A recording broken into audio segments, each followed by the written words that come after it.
once you start getting up there, you know you need to change certain things. So it's life experiences as well at the same time. So you got to know how to maneuver as you're growing your brand and yourself as well. You know, so you just got to know how to just know how to maneuver. But when it comes down to it, though, the people you be around, you know, the mentality of people that you be around, uh, you know, um, the team in your camp, of course, like I was saying.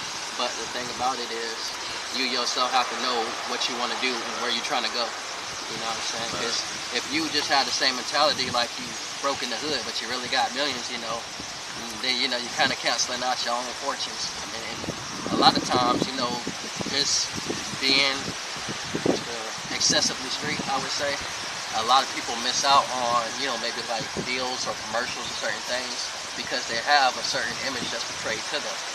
So in regards to that, it's just about, you know, wisening up and knowing how to move as you go along. So. Me, I feel like, bro, it's all about association. You associate with fucked up people. Sometimes fucked up situations and outcomes happen, and then you talk to a person that doesn't travel.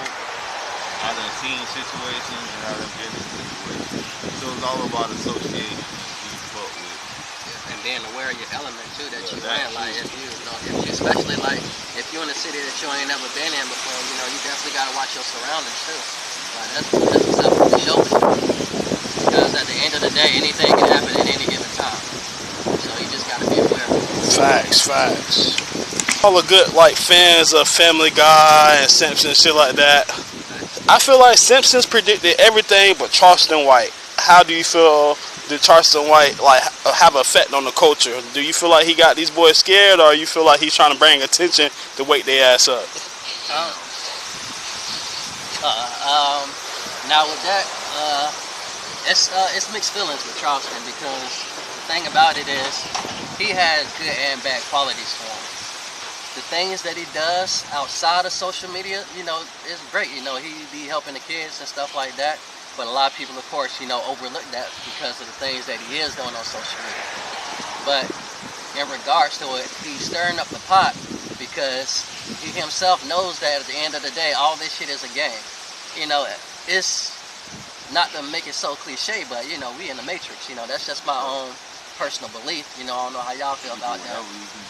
You know, so it's like at the same time, he's exposing people for not being really street or gangster or whatever like that. But at the same time, he's doing a lot to where he pushed limits.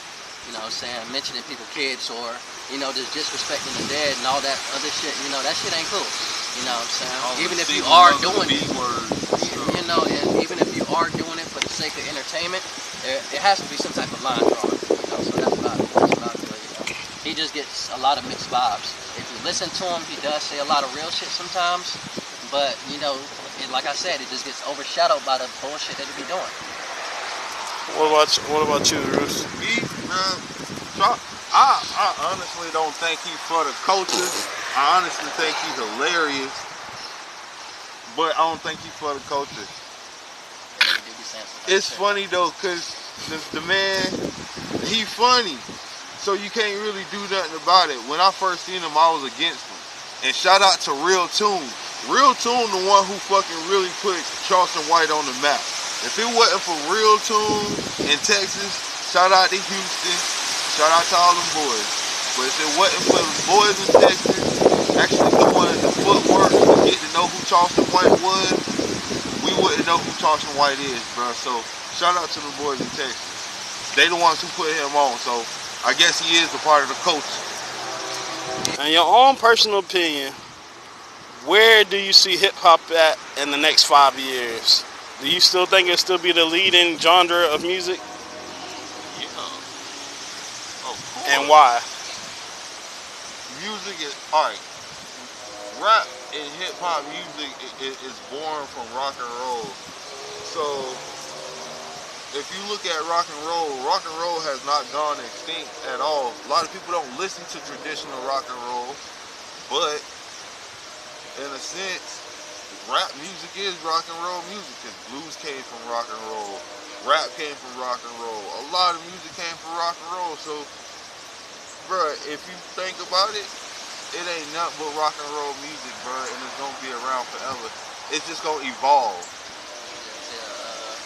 thing about it is that hip hop and rap in general, people need to understand that this is literally the most influential genre in music. Word. You know what I mean? Word. This is why, all these, companies and everything else be invested into it. Or people with commercials and this and that, because they know the power, the influence that the hip hop culture have. And it ain't any other genre that influences like different areas and cultures and nations and everything else. You got DMX and all these other people who are like going to Dubai, rocking in stages, fucking, just all across different places. It ain't too many people, it ain't too many, genres of music where people have a reach that's like so extended beyond the norm, even our country and everything else. And the influence and power that it gives off from, that people gravitate towards, it's impeccable. So, Okay. and another thing is that other genres, when it comes down to it, they just don't hit the same, dog. You know what I mean? Like you're saying, you got rock and roll, you got, jazz, blues, and you even got R&B. R&B is a little bit faded. Well, I ain't gonna say faded, but not played as much as it used to be. Because back in like the early 2000s, we used to bump them shits like all the time, all the R&B tracks and everything else. Now it's just pretty much just oversaturated with hip hop. And shit don't even be good hip hop, but it's still hip hop. And the influence will forever be there. So I don't see that shit going anywhere anytime soon. I think just, like I was saying